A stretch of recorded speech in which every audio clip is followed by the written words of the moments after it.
Now to explain the methods that I've used to create this new evolution without putting you to sleep, here it is in a nutshell.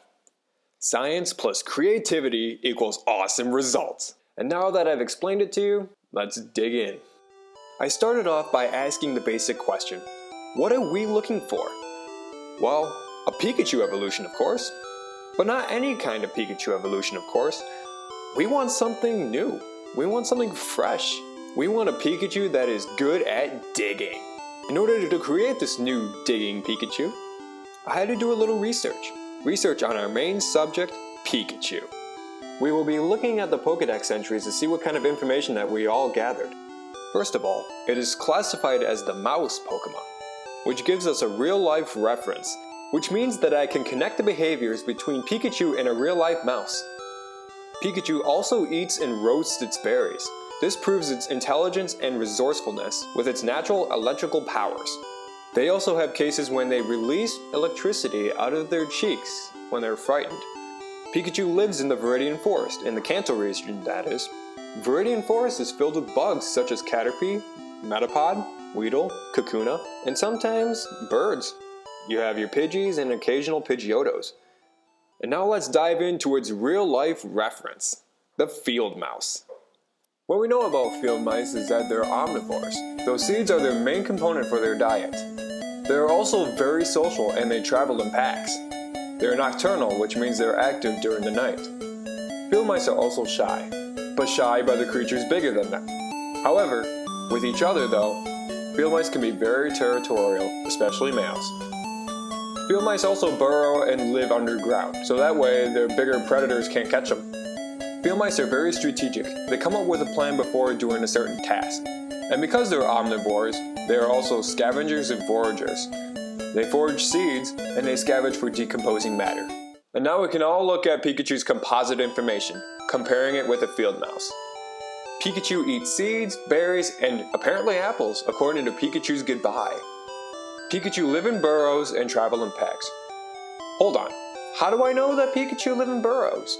Well, it's ambiguous really. I mean, why else do you think that they're hard to find? And that yellow skin of theirs doesn't really do them justice in terms of camouflage.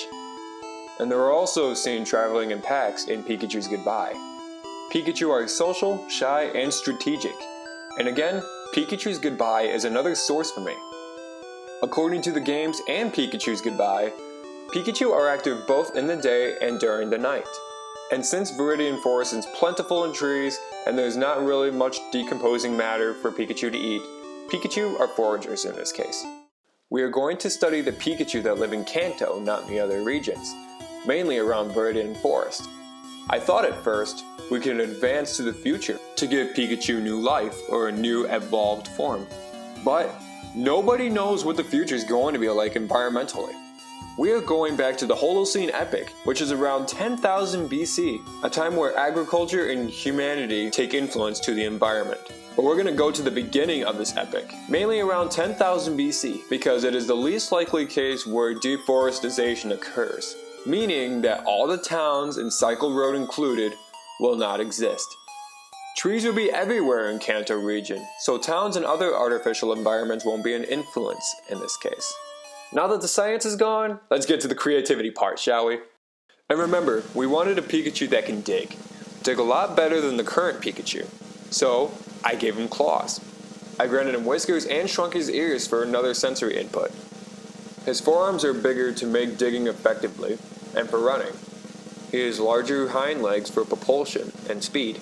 And I thinned out his tail due to lack of purpose, and to make him more mouse-like. And I gave him 4 sacs in his cheeks, 2 for foraging and 2 for his electricity. And now I'm going to call this new Pikachu Quachika. Quachika specializes in speed and physical attack. It burrows underground from its predators. Those claws can be deadly, but it later realizes that its electrical powers in its cheeks are more effective against its flying predators. And that concludes this video, so thanks for watching, and stay tuned for more evolutions. If you ever wanted to request an evolution from me, please leave a comment below, or go to my Patreon site at patreon.com and support me. And remember, you're not limited to these trait evolutions like I've done here. We can also do mega evolutions, missing link evolutions, any kind of evolution, and it doesn't have to be from Pokemon either. And again, thanks for watching.